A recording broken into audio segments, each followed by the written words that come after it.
বেশিরভাগ মানুষই ডিম খেতে ভীষণ পছন্দ করেন। নমস্কার, শিপ্রা রান্নাঘরে আপনাদের সকলকে স্বাগত। আজকে রান্না করব খুব সহজ পদ্ধতিতে ডিম আলুর ঝোল। একটা বাটিতে ডিমগুলো নিয়ে নিয়েছি। এবার এর মধ্যে একটু হলুদ দিয়ে দিচ্ছি। এবার জল দিয়ে একটা ঢাকা দিয়ে ডিমগুলো সিদ্ধ করে নিচ্ছি। ডিম সিদ্ধ করার সময় যদি হলুদ দিয়ে সিদ্ধ করা যায় তাহলে অনেক সময় ডিম সিদ্ধর সময় ডিম ফেটে গিয়ে ডিম জলের মধ্যে বেরিয়ে নোংরা হয়ে যায়। ডিম যদি ফাটাও থাকে তাহলে সেই ডিমটা জলের মধ্যে বেরিয়ে যাবে না। আমি এভাবেই হলুদ দিয়ে ডিম সিদ্ধ করি, আপনারা করে দেখতে পারেন।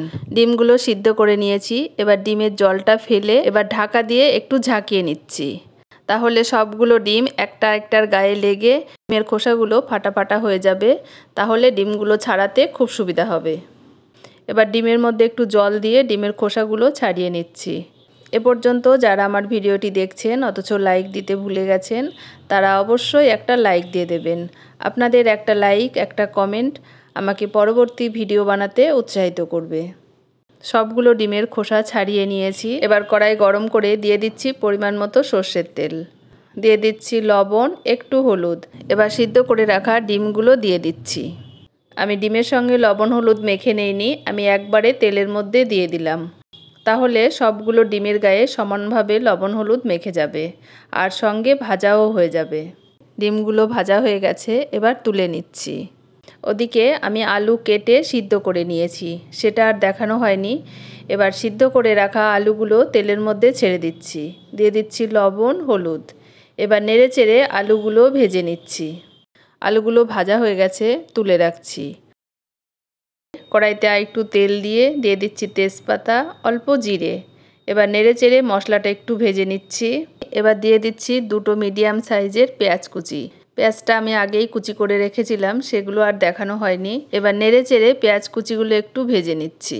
পেঁয়াজ কুচিগুলো ভাজা ভাজা হয়ে গেছে। এবার এর মধ্যে দিয়ে দিচ্ছি 8-10 কোয়া রসুন কুচি। রসুন কুচিটাও পেঁয়াজের সঙ্গে ভেজে নিচ্ছি। পেঁয়াজ রসুন ভাজা ভাজা হয়ে গেছে। এবার এর মধ্যে দিয়ে দিচ্ছি মশলা, আদা বাটা, জিরে গুঁড়ো, ধনে গুঁড়ো, লঙ্কা গুঁড়ো, হলুদ, লবণ, একটু চিনি, একটু জল দিয়ে মশলাটা কষিয়ে নিচ্ছি। মশলা থেকে তেল ছাড়তে শুরু করেছে, মশলাটা কষানো হয়ে গেছে। এবার ভেজে রাখা ডিম আলু এই মশলার মধ্যে দিয়ে দিচ্ছি। এবার নেড়ে চেড়ে মশলার সঙ্গে মিশিয়ে নিচ্ছি। আলু আর ডিম মশলার সঙ্গে ভালো করে মিশিয়ে নিয়েছি। এবার ঝোলের জন্য পরিমাণ মতো গরম জল দিয়ে দিচ্ছি। যে কোনো রান্নাতে গরম জল দিলে সময়ও কম লাগবে আর তাড়াতাড়ি রান্নাটাও হয়ে যাবে।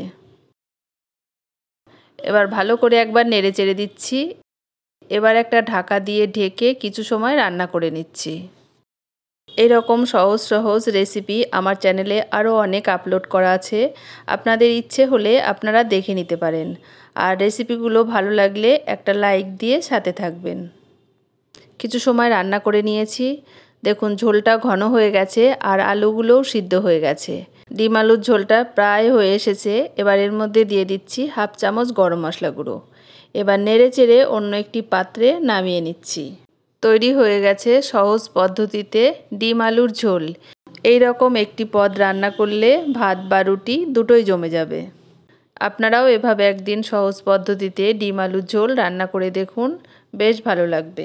রেসিপিটি ভালো লাগলে লাইক, কমেন্ট।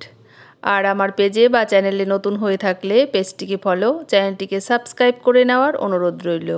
আজ এ পর্যন্তই, আবার দেখা হবে অন্য কোনো রেসিপির সাথে। ধন্যবাদ।